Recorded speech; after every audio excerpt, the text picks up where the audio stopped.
Сәлеметсіздер ме, құрметті оқырмандар және әлеуметтік желіміздің көрермендері.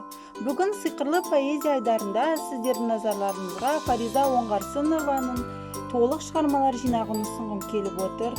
Жалпы бұл шығармалар жинағы 10 томнан тұрады.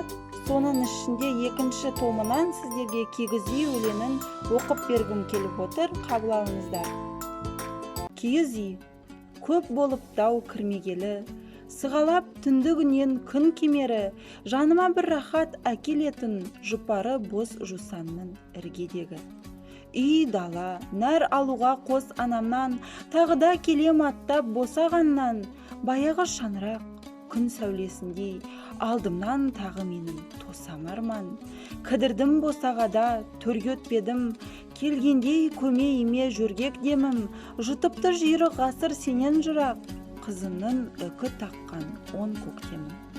От шашып жанарынан шыдам жылап, белдеуде елендеп тұр бір арғымақ, бір сергіп қалсын дедау қайран ауыл, тәуекел, әзер болса тұрам құлап.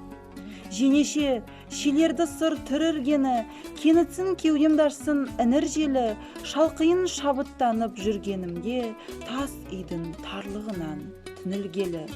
Кеністік, білмейтінде жасқауды ғыр, жер киіз, шаңырақ көк, жақсау ғұмыр, шаршап ем ылғи жерге тұқыр тудан, еңсемнен сезейінші аспанды бір. Құрметті оқырмандар, егер де көркем жазушының шығармашылығымен танысқыларыңыз келсе, біздің кітапханаға келіп оқи аласыздар. Сіздерге есігіміз әрқашанда ашық.